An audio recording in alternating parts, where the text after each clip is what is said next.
This channel does not promote any violent, harmful, or illegal activities. All content provided by this channel is meant for an educational purpose only. তাহলে সিবিআইয়ের কাছেই সব উত্তরটা রয়েছে, যেটুকুনি জেনেছি আপনাদের জানালাম।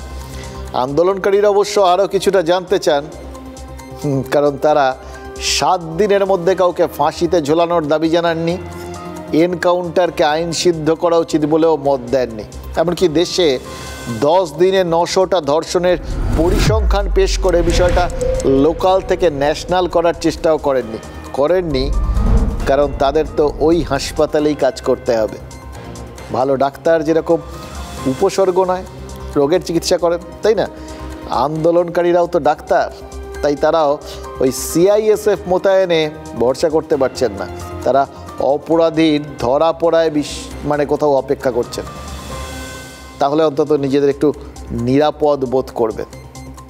দেখুন, সঞ্জয় ধরা পড়েছে, কিন্তু তার মোটিভ নিয়ে আন্দোলনকারীরা কিন্তু নিশ্চিত নন, তাই তারা কিছুতেই নিশ্চিত হতে পারছেন না কি ঘটেছিল, শুধু সে একা নাকি আরও কেউ ছিল। আর তাই তারা তদন্তের গতি প্রকৃতি জানতে গেছিলেন সিজিও কমপ্লেক্সে।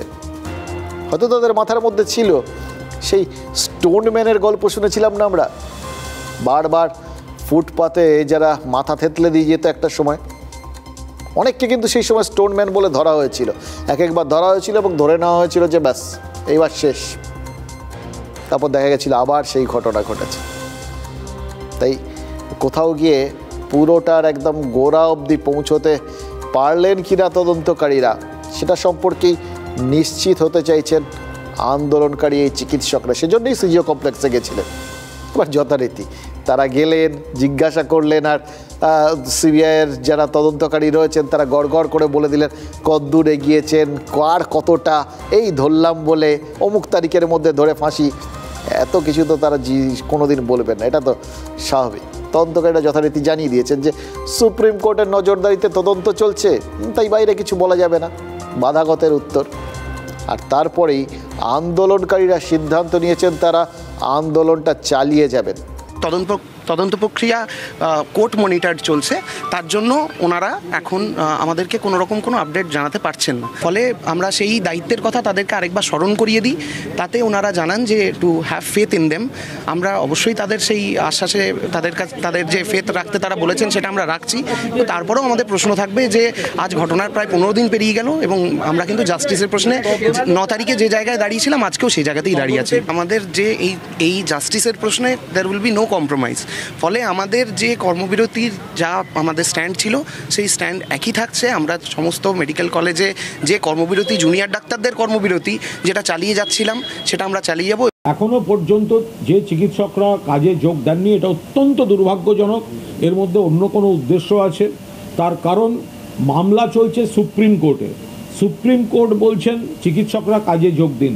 দিল্লি থেকে শুরু করে অন্য জায়গাতে সবাই কাজে যোগ দিচ্ছেন।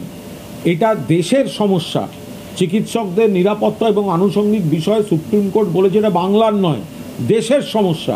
চিকিৎসকরাও আমাদের মতোই, তারা হয়তো বলতে পারছে না, তাদেরও মনে একটাই মন্ত্র, দফা 1 দাবি 1, মুখ্যমন্ত্রীর পদত্যাগ। আমরা চাইব আন্দোলন চলুক, বিরোধ চলুক, মানুষকে অসুবিধে যতটা কম হয় সেইটা দেখে আন্দোলন বিরোধ করতে হবে। দেখলেন তো কুণাল ঘোষ কি সুন্দর গোটা ব্যাপারটা দেশের সমস্যায় পরিণত করে দিলেন। গোটা ব্যাপারটা সিবিআইয়ের ওপর রেখে দিলেন এবং সুপ্রিম কোর্টের ওপর রেখে দিলেন। অর্থাৎ গোটা বিষয়টার কোনোটাই আর বাংলায় নেই। তিলোত্তমা এখন যেটুকুনি এক্সিস্ট করছেন তাই সুপ্রিম কোর্টে, সিবিআইয়ের কাছে, গোটা দেশে, বাংলায় নেই। দেখুন, রাজ্যবাসীকে নাজেহাল করতে কিংবা কোনো অসৎ উদ্দেশ্যে চিকিৎসকরা কিন্তু কর্মবিরতিটা চালিয়ে যাচ্ছেন না। যে প্রাণ বাঁচায় তাকেও তো প্রাণে বাঁচতে হবে। যদি সরকারি মেডিকেল কলেজের পরিবেশ এমন হয়ে যায় যা মহিলাদের পক্ষে নিরাপদ নয়, কোনো বাবা মা নিজের মেয়েকে আর ডাক্তারি বা নার্সিং পড়তে পাঠাবেন? বলুন তো। আমি জানি এক বাবার কথা, যার মেয়ে ওখানে ডাক্তারি পড়ছে, রোজ গিয়ে হাসপাতালের বাইরে দাঁড়িয়ে থাকেন। আতঙ্কটা বুঝতে পারছেন? যেখানে রাজ্য সরকারের তরফেই পরামর্শ দেওয়া হচ্ছে যে মেয়েদের যেন নাইট ডিউটি দেওয়া না হয়,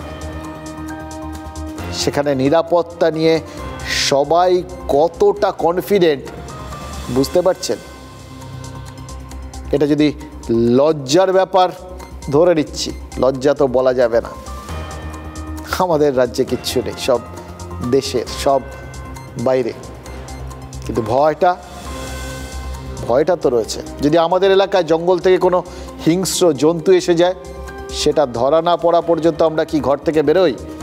আরজি করের ডাক্তাররাও তো সেই হিংস্র জন্তুটারও অধম যে জন্তু, তার ধরা পড়ার জন্য অপেক্ষা করছেন। আন্দোলন যতক্ষণ করছেন ততক্ষণ তারা একজোট, কাজ শুরু করলেই তো শিফট অনুযায়ী একা একা ডিউটি করতে হবে। ডাক্তাররা ছুরি ধরেন মানুষের প্রাণ বাঁচাতে, হামলাকারীর হাত থেকে বাঁচার জন্য নয়। কিন্তু অভিষেক বন্দ্যোপাধ্যায়ের বক্তব্য একদম সঠিক।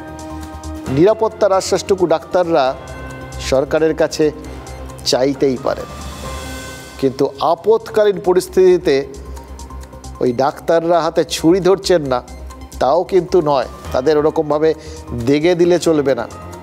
মেদিনীপুর মেডিকেল কলেজে হাসপাতালে প্রথমবার চক্ষু প্রতিস্থাপন হলো।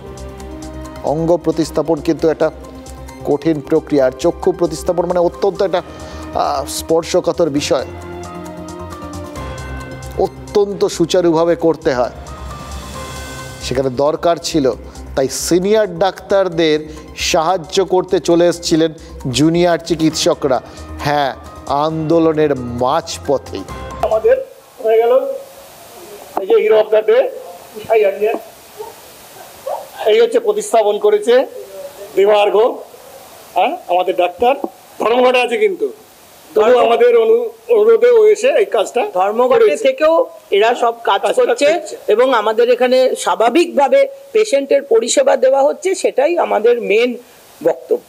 আমরা এই সিজ ওয়ার্ককে সাপোর্ট করছি, কিন্তু রুগীর সঙ্গে আমরা কোনোদিন আন্দোলন করতে পারি না, রুগীকে আমরা সবসময় পরিষেবাই দেবো। অনেক কিছু তো ঘটে গেছে সাম্প্রতিককালে, আমরা অধিকাংশ লোককেই তো বাড়ির থেকে বেরোতে দেখিনি। আর আজ স্কুলের বাচ্চারাও প্রতিবাদী হচ্ছে, কারণ তারাও একদিন ডাক্তারি পড়তে যেতে পারে। আর স্কুল পড়ুয়াদের ওপর হামলা, চোরাশাসানি, এই ঘটনাও তো ঘটছে। হামলা দেখিয়েছি, চোরাশাসানি শোনাবো। সরকারি স্তরে সরাসরি নির্দেশিকা জারি করা হয়েছে, স্কুলের বাইরে স্কুল শিক্ষা দপ্তর ছাড়া অন্য কারো কর্মসূচিতে পড়ুয়ারা যোগ দিতে পারবে না। পশ্চিম মেদিনীপুর, বাঁকুড়া আর কোচবিহারের ডিআই অফিস থেকে এই নিয়ে সার্কুলার জারি করা হয়েছে। কি অদ্ভুত না? সুপ্রিম কোর্ট জানিয়ে দিয়েছে যে শান্তিপূর্ণ প্রতিবাদে বাধা দেওয়া যাবে না। বাচ্চারা ছোটবেলার থেকে শিখছে প্রতিবাদী হতে হয়। পাশের বাড়িতে আগুন লাগলে ঘরে বসে থাকতে নেই, বেরিয়ে গিয়ে জল ঢালতে হয়। অথচ ডিআই অফিস সার্কুলার জারি করছে বেরোবে না। ভাবছি সংবিধান রক্ষকরা গেলেন কোথায়? তাদের তো এরই আশেপাশে কোথাও থাকার কথা ছিল।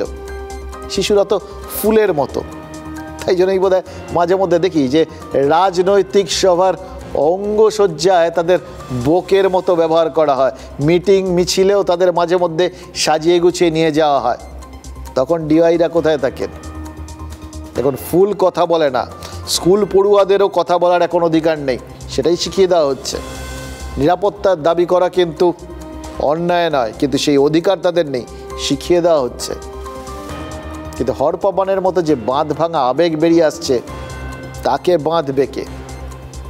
সচরাচর এই আবেগ, এই প্রতিবাদকে ছড়িয়ে দেওয়ার কাজটা করেন কারা জানেন? চারণ কবিরা আগে করতেন। আসলে মুখে মুখে এই আবেগগুলো গান হয়ে এক প্রান্ত থেকে এক প্রান্তে ছড়িয়ে যায়।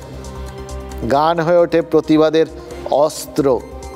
এক তিলোত্তমার জন্য এক পৃথিবী গান বাঁধার কাজ কিন্তু শুরু হয়ে গেছে ইতিমধ্যেই।